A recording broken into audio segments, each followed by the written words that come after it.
Hey, so it's nearly 5 a.m. here in Sydney, and I'm just about to go to sleep. This has been a very interesting evening. So I finally managed to finish up the first version of currency conversion, my new currency converter app. I finished up the first version of that app, and I uploaded the first build on the iOS App Store, and then I've also made the icon. The icon's pretty cool. You should have a look at it when when I share that on social media, and that includes LinkedIn and Facebook, maybe Twitter too. Anyway, so yeah, that app is almost that app is done. Am I happy with the performance of it? Hmm, not entirely, but I mean, I've gotten to a point where I just want to release the product out there and then, say what the users, if there are any users, see what they say about it. So this is an AUD converter. So it's an app for converting foreign currencies into Australian dollars. So, oh no, wait, sorry, Australian dollars to foreign currency. And who did I build this for? The user story is I'm an Australian backpacker and I'm traveling across Europe.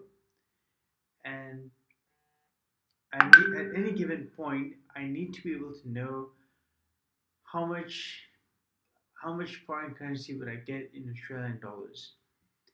So you're traveling through Europe. Okay, please ignore the current COVID-19 world that we live in.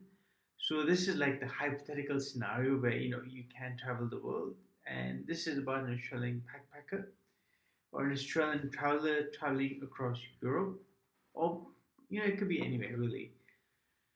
And then you're traveling and being a backpacker, you want something you want something quick and easy to that would just tell you how much of the foreign currency you can get with the Australian dollars that you have on you. So that's a use.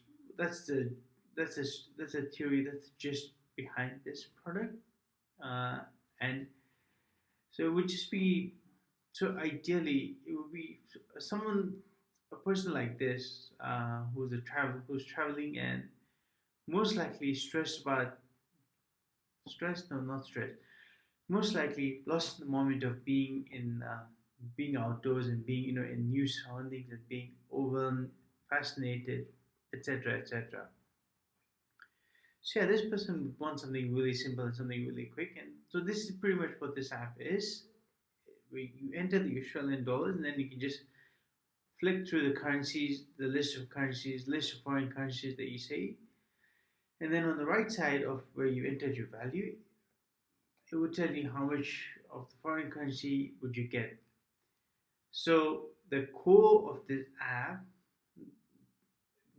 all that I just described, all of this, I'll share all of this on GitHub.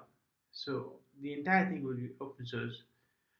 What's unique to the real, what's unique to uh, the version of the app that I've released in the App Store under my name and under my day too is what's unique is well you can add three favorites.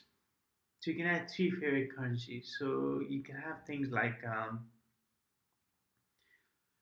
you can set three favorite foreign currencies. So at any given point, um, if you instead of scrolling through the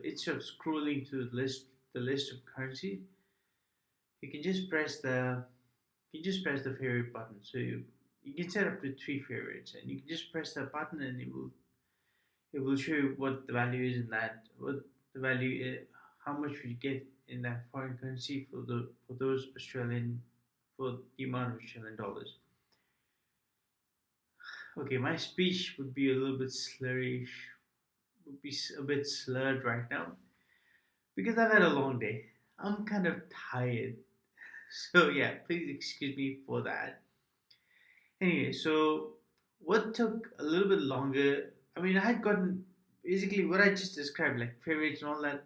I had got to this point yesterday, yesterday evening. But what took a bit longer to get here and to actually get it to a point where I can submit it to the App Store is, hmm, well, I wanted to optimize it a little bit. And by optimization, this was probably not necessary, but I kept thinking, you see, um, what do I run? I run my day zero, which is a startup. And what's the one thing that startups lack? Funding. I lack funding. So I cannot afford the best possible foreign currency API that money can buy. So obviously, to get the exchange rate information, the currency exchange rate information, I'm getting the information from an external API. So the IS have given the amount entered and the currency selected, the IS app will actually query an external URL and get all that information, um, get all the exchange rate information to calculate the converted value. In addition to that, in addition to that, it will also to show a list of available currencies for conversion. It will also get all that information from that foreign exchange, that external API. Now, the external API that I'm using, like every API out there, has a bunch of different tiers.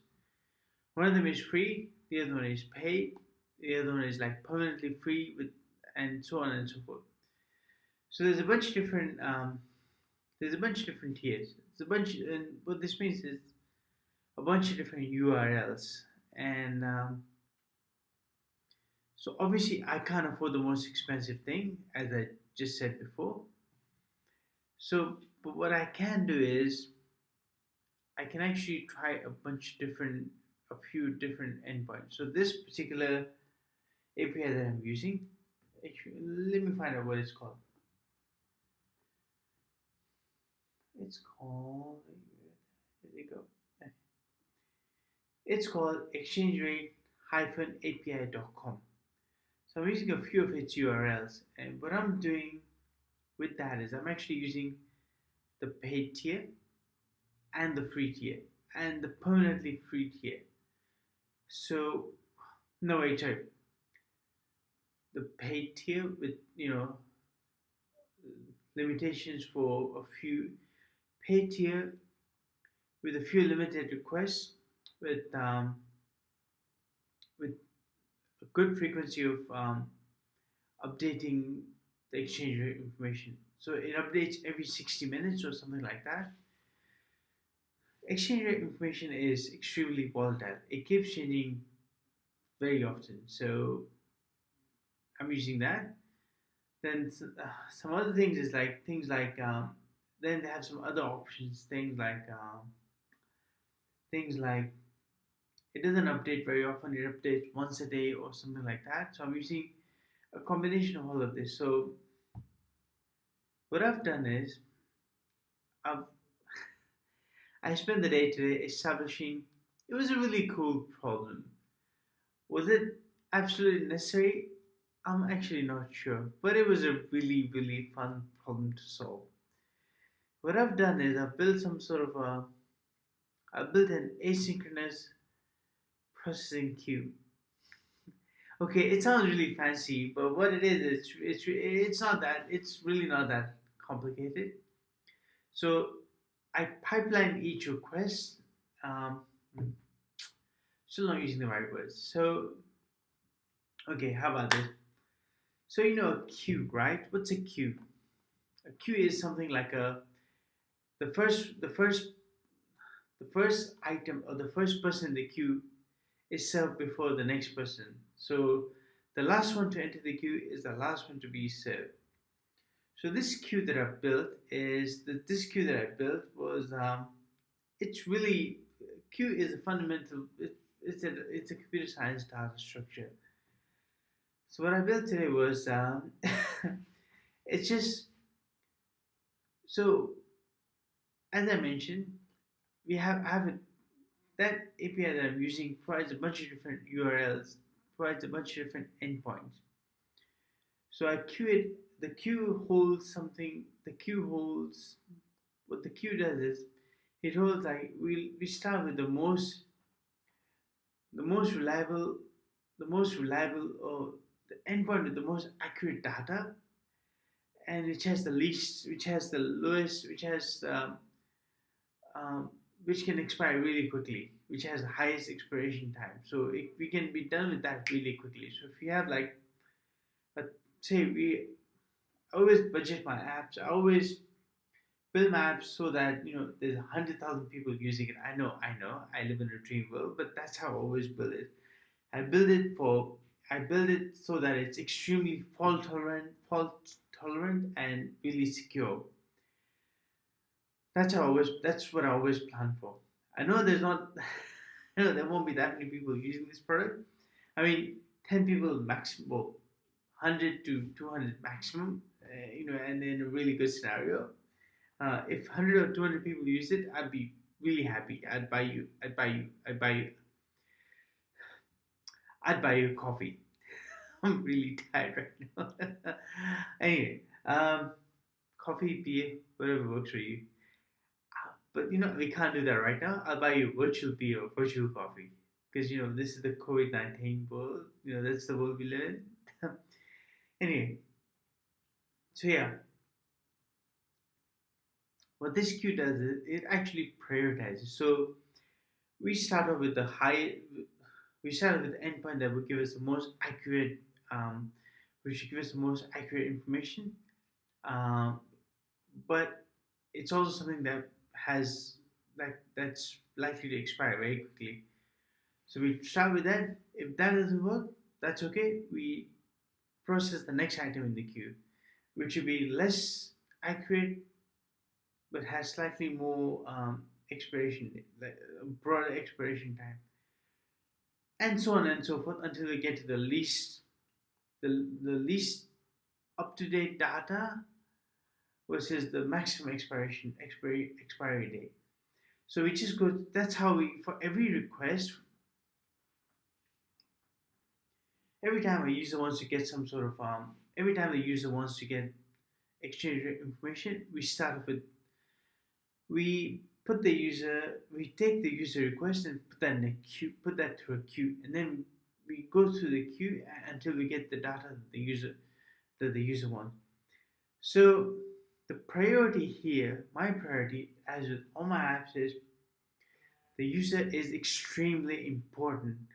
So we do not want to waste the user's time. I don't want the user to come into the app and then just be open the app and then just be stuck on that loading screen. No way. I'm not doing that to the user. There are millions of apps out there, and if the user chooses to use my app, I like that. I really like that. The user is awesome. Thank you very much. I feel great. I feel that all the work that I've done is completely worth it. And what I'll do is I'll try to make sure you get the best possible experience. I'll make sure that what you get when you use my product, you feel. I mean, when you use my product, you have the best experience that you have the best experience ever, and you don't want to leave my app at all. And if there's anything that doesn't work for you, please, obviously, you can also, maybe not right now, but later in the line, later down the track, I'll also add things that I'll add certain aspects in the app where you can tell me what doesn't work for you and what can I do to make it better for you. So yeah, thank you, user, for using my product, and I'll make sure I give you a clean, smooth experience. And yeah, that's my priority. So that's that's where we're up to.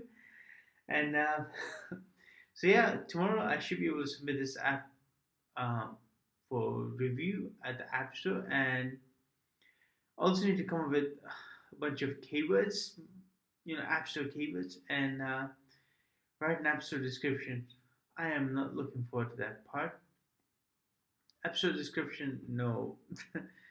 I'm not sure what I'm gonna write. I'll see if I can get someone to help me with that. My sister, my mother, someone. We'll see. Otherwise, I'll write one myself. What else? I mean,